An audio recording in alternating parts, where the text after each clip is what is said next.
आला आहे, तरी सर्व प्रेक्षकांनी चॅनलला लाईक करा, सबस्क्राइब करा व नोटिफिकेशन मिळवण्याकरता बेल आयकॉन प्रेस करा।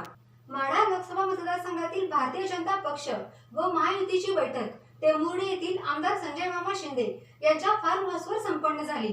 यावेळी मानखटाव विधानसभेचे आमदार जयकुमार गोरे, माढा विधानसभेचे आमदार बबनदादा शिंदे, करमाळा विधानसभेचे आमदार संजय मामा शिंदे, सांगोला विधानसभेचे आमदार शहाजी बापू पाटील, माळशिरस विधानसभेचे आमदार राम सातपुते, विधान परिषदेचे माजी आमदार दीपक आबा साळुंके पाटील, मानखटावचे माजी आमदार डॉक्टर दिलीप येळगावकर, सहकार शिरोमणी वसंतराव काळे साखर कारखान्याचे चेअरमन कल्याणराव काळे, माजी राज्यमंत्री स्वर्गीय दिगंबररावजी बागल यांचे चिरंजीव दिग्विजय बागल, माढा लोकसभा समन्वयक राजकुमार पाटील बोरगावकर, भाजपचे सोलापूर जिल्हा अध्यक्ष चेतनसिंह केदार सावंत, माढा लोकसभा संयोजन प्रमुख जयकुमार शिंदे, फलटण नगर परिषदेचे विरोधी पक्षनेते अशोकराव जाधव, फलटणचे युवा नेते धनंजय साळुंके पाटील, युवा मोर्चाचे सोलापूर जिल्हा अध्यक्ष शंभूराजे जगताप, भाजपचे जिल्हा सरचिटणीस गणेश चिवटे, माळशिरस नगरपंचायतीचे माजी नगराध्यक्ष व भाजपचे निमंत्रित सदस्य डॉक्टर अप्पासाहेब देशमुख, भारत आबा शिंदे,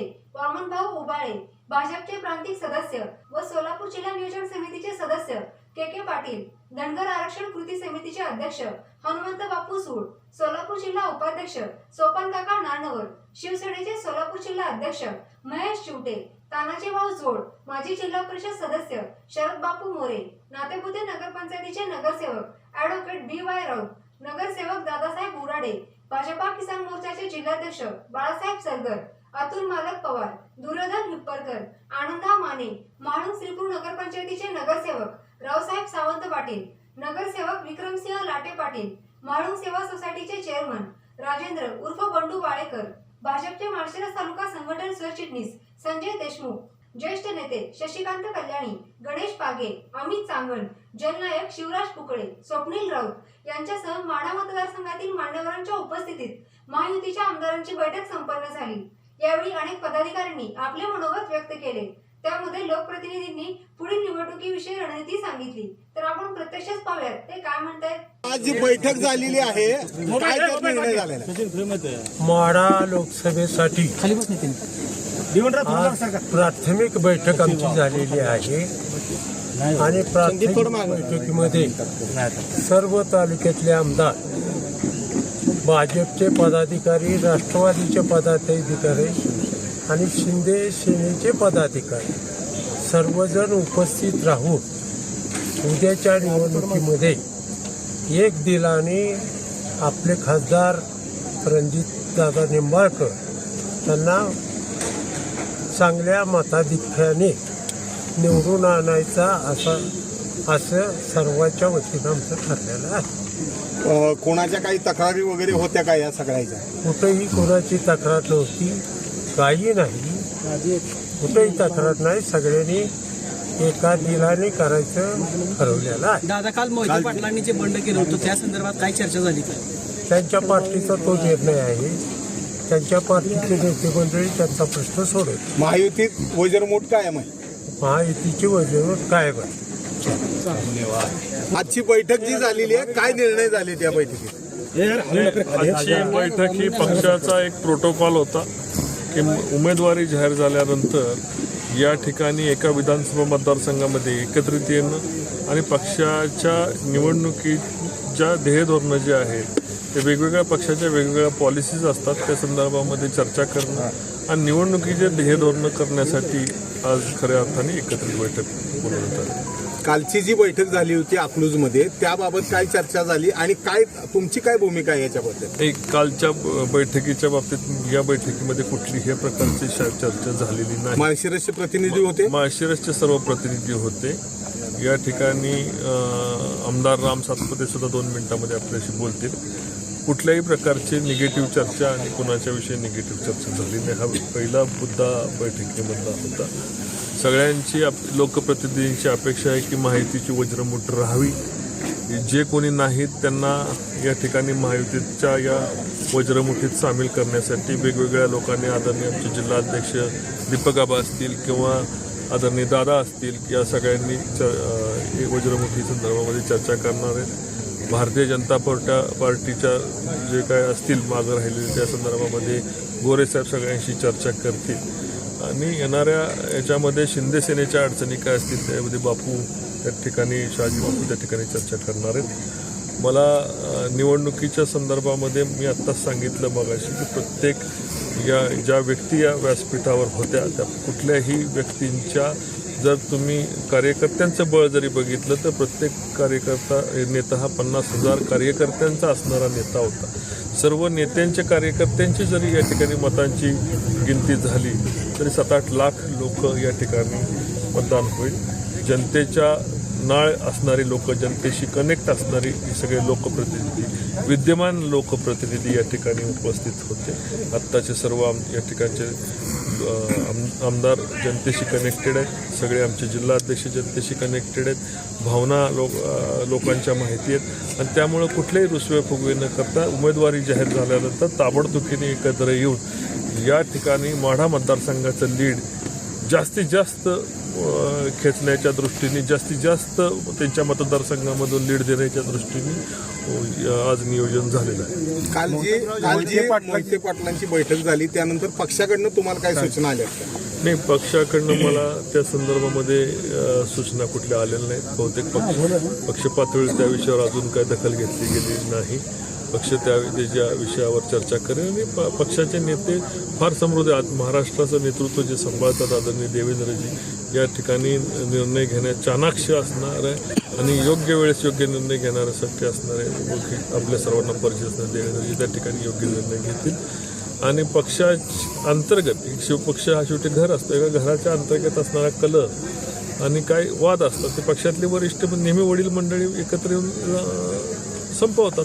त्याच पद्धतीने माढा मतदारसंघामधले जे काही छोटे मोठे अडचणी असतील ते पक्षामधील सगळे वडीलधारी मंडळी एकत्र येतील आणि ते संपवतील. या ठिकाणी माहितीचे तिन्ही नेते आदरणीय शिंदेसाहेब, आदरणीय देवेंद्रजी, आदरणीय अजितदादा हे महाराष्ट्राच्या राजकारणाच्या सगळ्या खचाखोचा माहिती असणारे नेते मंडळी आहेत आणि त्यांना तळागाळापासून दिल्लीपर्यंत सर्व ज्ञान असणारे हे मंडळी निश्चितपणे ते ह्या तिघांची शक्ती एकत्र येऊन या मतदारसंघामधल्या काही अडचणी वाटल्या त्या संपवण्यास सक्षम असणारे नेते मंडळ. रामराजे अजित पवारांच्या भेटीला गेले होते, त्यांना भेट घ्यायला गेले होते. काय त्यांच्याकडनं राष्ट्रवादीकडनं काय अडचणी होत्या?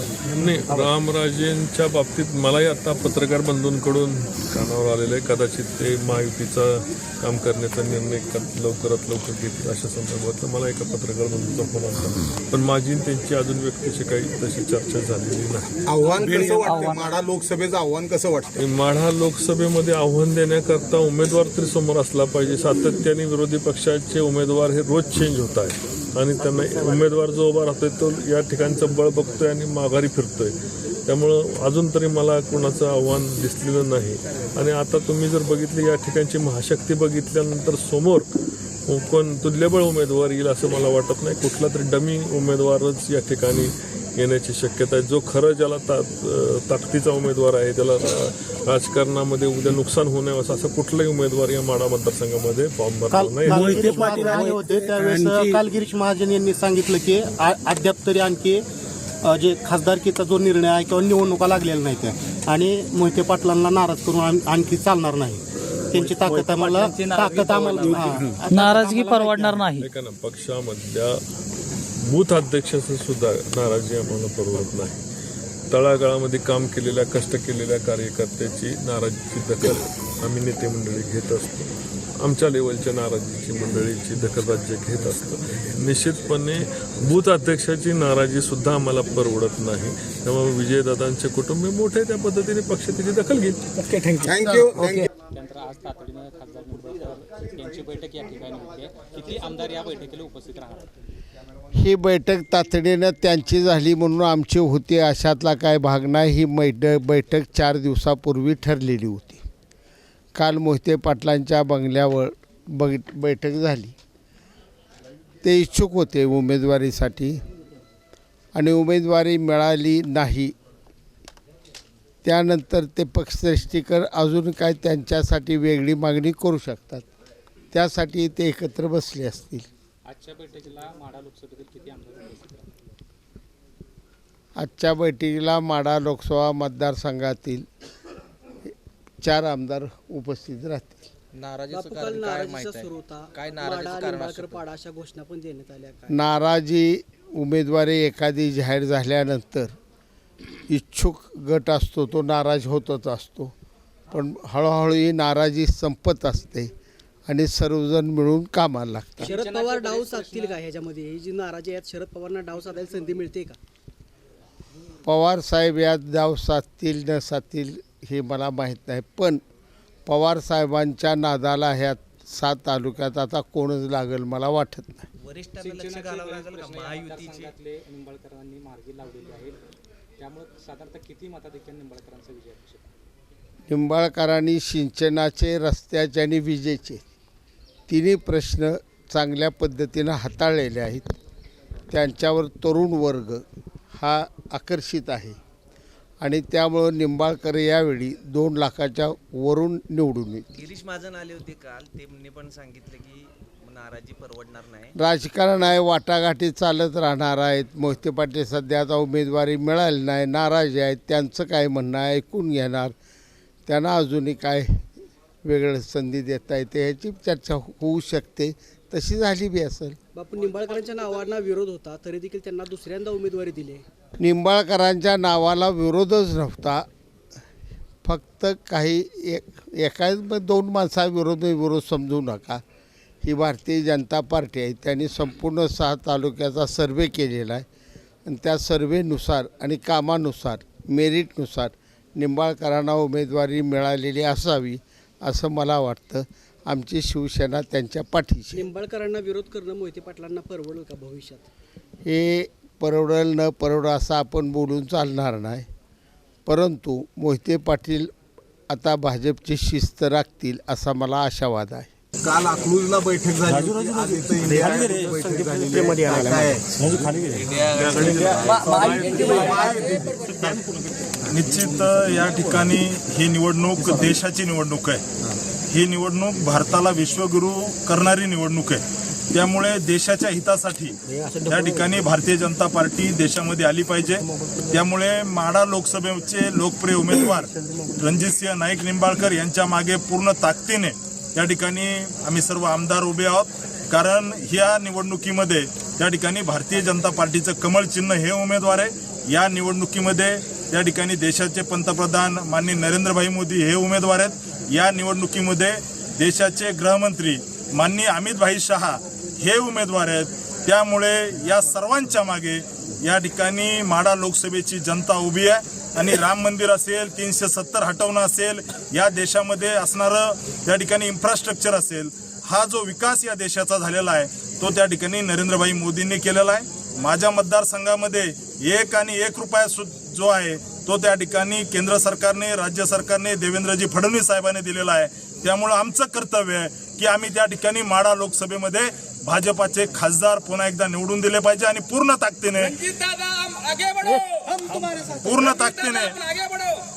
पूर्ण ताकदीने माळशिरस तालुक्याचा आमदार म्हणून त्या ठिकाणी भारतीय जनता पार्टीच्या उमेदवाराच्या मागे मी ताकदीने उभा राहील आणि माझे कार्यकर्ते, भारतीय जनता पार्टीचे कार्यकर्ते जीवाचं रान करतील हा विश्वास मी त्या ठिकाणी पार्टीला देऊ इच्छितो.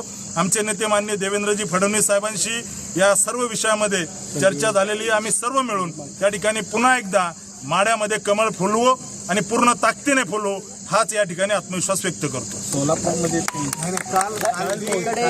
एकीकडे मोहिते पाटलांचं बंड आपल्याच मतदारसंघातून होत आहे आणि दुसरीकडे रणजितसिंह नाईक निंबाळकर यांना 5 आमदारांचं पाठबळ मिळतंय. कसं पाहता येईल? नाही, निश्चित त्या ठिकाणी काल माननीय गिरीश भाऊ येऊन गेलेले आहेत आणि माननीय देवेंद्रजी आमचे नेते आदरणीय विजयदादांच्या संपर्कात आहेत किंवा हे पार्टीचे वरिष्ठ नेते पाहतील. परंतु मी भारतीय जनता पार्टीचा या ठिकाणी कार्यकर्ता आहे आणि जेव्हा जेव्हा पार्टीला गरज लागते तेव्हा कार्यकर्ता हा सगळ्यात पुढं पाहिजे आणि पार्टी म्हणून मी भारतीय जनता पार्टीचा कार्यकर्ता म्हणून त्या ठिकाणी केंद्रीय नेतृत्वाने माननीय नरेंद्रभाई मोदींनी, माननीय अमितभाई शहांनी त्या ठिकाणी JP नड्डाजीने जो निर्णय घेतला आहे त्याच्या मागे उभा राहणं हे कार्यकर्ता म्हणून माझं कर्तव्य आहे. आणि निश्चित त्या ठिकाणी माळशिरस तालुक्यामध्ये मागच्या 4.5 वर्षामध्ये रक्ताचं पाणी केलं आहे लोकांसाठी. रात्रंदिवस आम्ही झटलेलो आहे. त्यामुळे लोक निश्चित भाजपाच्या मागे उभा राहतील आणि पूर्ण ताकदीने मी भारतीय जनता पार्टीच्या उमेदवाराच्या मागे उभा आहे. माळशिरसमधून किती मताधिक्य मिळेल असं निश्चित मिळेल. त्या ठिकाणी वरिष्ठ नेतृत्व चर्चा करतायत आणि मला विश्वास आहे गेल्या वर्षी ज्या पद्धतीने लीड भेटलं त्याच पद्धतीने वरिष्ठ नेतृत्व जी चर्चा करतायत त्याच्यातून यश येईल आणि भारतीय जनता पार्टीचा पुन्हा एकदा माड्यामधून भारतीय जनता पार्टीचा खासदार निवडून जाईल, हाच मला या ठिकाणी सांगायचं. धन्यवाद. सोलापूर लोकसभेसाठी आपलं नाव चर्चेत आलं. दुसरीकडे प्रणिती शिंदे यांचं नाव जाहीर झाले थोड्याच वेळापूर्वी. निश्चित भारतीय जनता पार्टीमध्ये चर्चा किंवा एकंदरीतच याच्यापेक्षा पार्लमेंटरी बोर्ड जो निर्णय घेते त्याच्या मागे सगळ्यांनी उभं राहायचं असतं आणि एक कार्यकर्ता म्हणून पार्टी जो काही आदेश देईल त्या आदेशाला पार्टीची इच्छा हीच माझी इच्छा म्हणून मी पूर्ण ताकदीने पार्टी जी काही जबाबदारी देईल ती माळशिरसमध्ये कार्यकर्ता म्हणून निभवून जिथं सांगेल तिथं त्या ठिकाणी कार्यकर्ता म्हणून येत्या काळामध्ये निभवू. धन्यवाद.